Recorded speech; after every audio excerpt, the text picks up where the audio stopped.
নমস্কাৰ 26 জুলাইৰ পৰা APSCৰ যি মেইনছ পৰীক্ষা হৈ আছিলে তাৰ যিখন প্ৰথম পেপাৰ অৰ্থাৎ যিখন এছে পেপাৰ সেই এছে পেপাৰখন ইতিমধ্যে আপোনালোকৰ দেখা পাইছে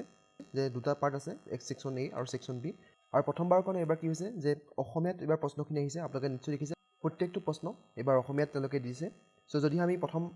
ছেকশ্যন অৰ্থাৎ ছেকশ্যন এৰ যিটো কুৱেশ্যন আছিলে সেই কুৱেশ্যনখিনি চাওঁ তেতিয়াহ'লে দেখিব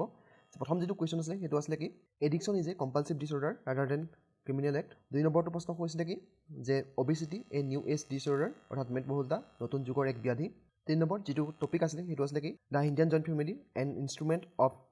ইণ্টাৰডিপেণ্ডেন্স এণ্ড কোঅপাৰেশ্যন ভাৰতৰ যৌথ পৰিয়াল আন্তঃনিৰ্ভৰশীলতা আৰু সহযোগিতাৰ এক অনুষ্ঠান live in relationship right and responsibilities অৰ্থাৎ লিভ ইন সম্পৰ্ক অধিকাৰ আৰু দায়বদ্ধতা আৰু এই যিটা পাৰ্ট আছিলে পাৰ্ট এৰ ভিতৰত যদি চাই দুটা প্ৰশ্ন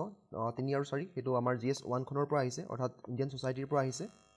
আৰু আমি যদি পাৰ্ট বিৰে চাওঁ তাত দেখিছে ইয়াতো 4টা টপিকে দিছে আৰু এই পাৰ্ট বিত অসমৰ পৰা দুটা টপিক আহিছিলে প্ৰথম যিটো টপিক আছিলে সেইটো কি আছিলে the future of Assamese language অসমীয়া ভাষাৰ ভৱিষ্যত আৰু 8 নম্বৰ যিটো টপিক আছিলে rise in divorce cases in Assam অসমত বিবাহ বিচ্ছেদৰ বৰ্ধিত ঘটনা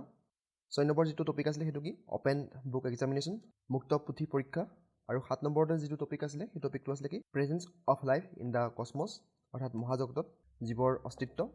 এইসমূহৰ ভিতৰত 5 আৰু 8 ইতিমধ্যে কৈছিলোঁ যে অসমৰ পৰা আহিছে অৰ্থাৎ GS 5ৰ পৰা এই প্ৰশ্ন দুটা আমি কৰিব পাৰোঁ আৰু যিটো 7 নম্বৰতে আছিলে এই টপিকটো GS 3 অৰ্থাৎ ছায়েন্স এণ্ড টেকনলজি কৰিব পাৰি চ' আপোনালোকে দেখা পাইছে এইবাৰ 2024 চনৰ কাৰণে এইখনে আছিলে এছে পেপাৰখন ইয়াৰ ভিতৰত আপোনালোকে জানে যে ছেকশ্যন 1 আৰু ছেকশ্যন বিৰ পৰা যিকোনো এটা টপিক কৰিব লাগে টোটেল দুখন এছে আমি লিখিব লাগে ছেকশ্যন 1ৰ পৰা এখন এছে আৰু ছেকশ্যন বিৰ পৰা এখন এছে আশা কৰোঁ আপোনালোকে এই কুৱেশ্যনখিনি জানিব পাৰিলে এই পেপাৰখনৰ যিটো PDF সেইটো মই ডেছক্ৰিপশ্যনত দি দিম তাৰ পৰা আপোনালোকে ডাউনলোড কৰি ল'ব পাৰিব